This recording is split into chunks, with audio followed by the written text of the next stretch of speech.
Merry Christmas, parents. Merry Christmas. Merry Christmas. Sorry. That's good. That's how you sing. Yeah, kind of. I've been in front of you during worship, And I've that's heard how I that. sing. Yeah. Wow. It's praises to It's the not Lord. true. He accepts it as a pure sacrifice. Merry Christmas. Glad someone does. Parents. Happy Teenager Tuesday. Just a heads up, as we're going to jump into part 2 of our Christmas series. Yes. Just having a handful of tips, 5 tips each week. Last week we had 5. Today we got 5 for you. And this is going to be our last one for 2 weeks. We're going to take a 2-week break and Time out. Yeah, time out and have an amazing Christmas. Yes. But we'll see you for New Year's. A few days before New Year's, we have a series to help you take advantage of New Year's. Yeah, and just talking about resolutions as a family and yeah. what you guys can do, and it's going to be a really great series. Yeah, it's great. So we'll see you in 2 weeks. But today, we're jumping back into things. The first tip for today is during the Christmas season, maybe not the day of, but maybe the day of, is remember the friend factor. Remember the friend factor. That's good. What I mean by that is include friends in the planning. Yeah. Friends are a big deal. And you know that, we know that. Maybe a lot of you are like, man, you've gone through seasons where you want your student to have friends or have more friends, better friends, whatever that is. Friends are a big deal. So include them in the planning. Yeah, like, absolutely. Have a time that you're like, hey, I would love for your friends to come over, or like, hey, I would love to give you money. And for your friends to do this event where they want to go to that Christmas light thing with you. Like, you can plan something for them with their friends. Yeah. Or maybe you even know of a single parent, a single dad, a single mom, and they don't have a lot going on the day of, and maybe you catch wind of that, include them in your Christmas. Absolutely. Yeah. Yeah, that's so good. And, we know that teenagers, their friends are important to them. And so this just helps you win with your teenager too. Yeah, so, it does. Yeah. Because then they see you're being intentional about my friends. Absolutely. So well, and that goes along kind of with the next tip, number 7, which is involve the whole family in the planning process. So when you're thinking about Christmas, when you're think of like setting Christmas up and what you're going to do leading up to it and all the different things. And, all of our kids, they like different things, and they think this, my son thinks this is important, but my daughter thinks this is important. Yeah. Just to sit down together, or maybe at a family dinner, and talk about, hey, what are the things that we can't miss out on this Christmas? Like, what do we want to do? Yeah. Involve them in the planning so they get excited about it, and they're not like, what, we have to decorate cookies or whatever it is, but they're excited because they know what's coming up. Yeah. They know what to expect, and they're just excited about hopefully doing things together. And so just and that kind of goes back to what we were talking about last week of how are they going to fill in the blank? Yeah, they get to kind of have a voice in that. Yeah. And maybe it's not picking the thing, but maybe adding to it, of like, hey, I want to do something for the neighbors. What can we do as a family? Or maybe you have a tradition. We decorate the tree as a family. Yeah. And so what day are we going to do that? And like, I don't know, just involving them in the process. Yeah, no, I think that's, I love it. And I think that that's something a way that you can really win with your student. Another thing that might be really cool and something that you do, or maybe you haven't done, but that's just like picking a moment to celebrate your student. So when we're this time of year, it seems like we're always thinking of like, ways to celebrate people. We're spending time together. We're doing parties, but also like trying to think of meaningful things that you can do. And this is just one of those things where you can celebrate your student. What's something that you've seen in them this year where they've grown, where you've seen that they've been intentional about, this is kind of dumb, but like turning their homework in on time, or like, for instance, my daughter, she's 15 years old, and something that she's done this year is she has really upped the department as far as like celebrating the small things or gratitude wise. So like when we sit down to dinner and I've been making dinner, she'll say, hey mom, thanks for making dinner. And like for me, yes, it's been really cool. And she's been really intentional this year about saying thank you when it's warranted. And so that's something this year that I can celebrate in her. And maybe it's you even writing a letter. Maybe your student's in 6th grade, or maybe they're in 9th grade, or maybe they're in 12th grade, whatever it is, but like writing a letter intentionally to them about, hey, this is what I see in you. This is how I see God using you.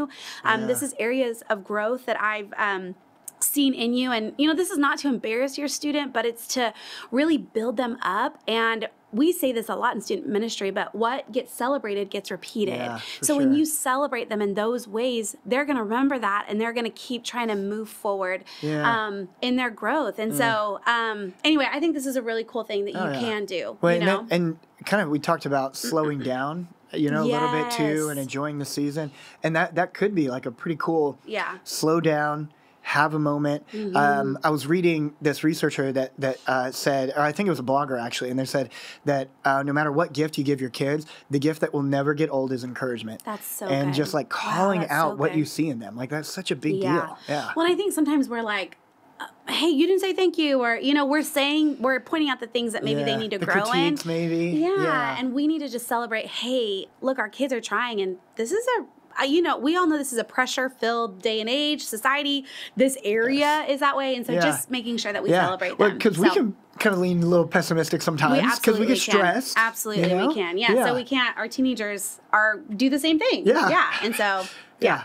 Another way is just setting the tone for this season with gratitude. What are the things that we're thankful for? And maybe you did that over Thanksgiving and you talked about, hey, the ways that we've been thankful this year, and what the ways that we're just grateful. And even every week talking about that at a family dinner or but just being thankful for this season, being thankful for what this season is about, and just making this whole season full of gratitude.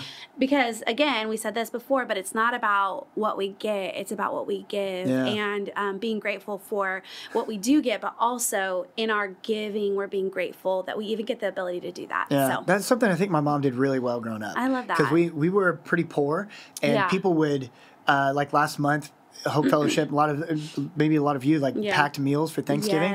Our family was a family that would get those meals. And my mom always did a great job of kind of pausing and being thankful and pointing out I wasn't the biggest fan of it. I liked having it, but it felt like I'm just this charity case, whatever. And I know my sisters kind of felt the same way sometimes, but my mom did such a good job saying that, no, this is something we can be grateful for because it's something God gave us and there's generosity. That's so good. It was really cool. Yeah, and it kind of is like no matter where you are, there's always something that you can be grateful for. Yeah. I love that. I love it. The last thing is if you Google, for blended families out there, there's a lot of blended families at our church, and if you just Google Christmas tips for blended families, there are pages of resources that have just really, really, really, really, really good stuff. That's awesome. And so I thought it'd be cool to just kind of end this for those of you who are a blended family, maybe you know, and you can share this week's podcast with them. I just have like the 4 things that I thought were some of the coolest tips for that. I love it. The first thing, blended family-wise, is prayerfully prepare for emotions. Emotions of all kinds. Maybe it's the first Christmas. As a blended family, prepare your own emotions as what am I going to expect? Maybe you're having a hard time really connecting with one of the kids that was from a previous marriage or that kind of thing. Whatever that looks like, just go into it, or before it comes up, be prayerfully prepared. I'm praying up that whatever I feel, God, I pray your truth shows through whatever I feel. Because our feelings lie to us a lot of the time. Absolutely. I just have a really quick story. My 3 kids are adopted. I don't know if I've ever shared that on the podcast, but I'm pretty open about it. And so the first year that we had them, they were 9 and 10 years old. My twins were 10 and my youngest was 9. And we were really excited and we got to take them skiing for Christmas. And it was just awesome. And we felt so good about it. And we had to, pack our car and we brought gifts and all this stuff. And when they opened up their gifts on Christmas morning, and my kids are not bad kids. Listen, they're not. They're incredible kids. But there was one phrase that was used like, oh, we got more gifts at our foster parents' house, and my husband and I were both like, just a little bit hurt by it, knowing that they were kids. We just weren't prepared for that, knowing that the stuff they got there was given to them by Angel Tree or whatever, and just so generous people. But we felt kind of a little bit hurt by it. And so we weren't prepared for the emotions, and they weren't trying to be mean, and they didn't realize how much we'd spent on going skiing and all the things. But it was just something that we weren't prepared for. And so preparing for that can really help us. Because instead, if we pray about it, then the expectation will hopefully be where it should be and not like, whatever. Too high, maybe. Aim low. No, I'm kidding. Yes, no, and then you'll be excited. Yeah. Okay, sorry about that. No, that's a great story. Gosh, I didn't even know that. That's crazy. The second thing on that for blended families, have a united front. Make a plan together. Stick to it together. Have a united front. It's way less likely for there to be tension between y'all if you get on the same page beforehand and then you kind of stick to that plan. You're like, oh, we agreed or whatever. That's good. Or you can even agree. Hey, it's coming up. We might need to be flexible. Yeah, I don't know. For sure.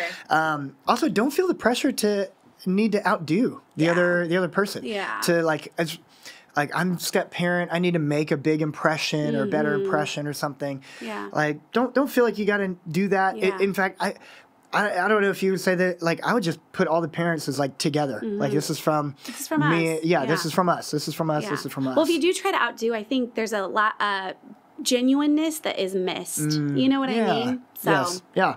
And then the last thing on that for blended families is if you share, the day of, and then there's going to be a day that there aren't kids in your house, there aren't middle schoolers or high schoolers or anybody in your house. It's just the two of y'all. Yeah. I would say make plans. Yeah. Make plans because you'll probably have some kind of feeling one way or the other, or maybe you're looking forward to that. Yeah. But either way, no matter what, make plans during that portion of it, because then that also helps with the expectation of the day. Yeah. Oh, I think those are good. Those are great. Well, I love them. That's good. So, Merry Christmas. Merry Christmas. We'll see y'all in 2 weeks. Yes, don't forget. Yeah, and don't forget, you can do this. You're not alone. God is with you, and so are we. Yes. Have a great holiday season. Love y'all. Bye.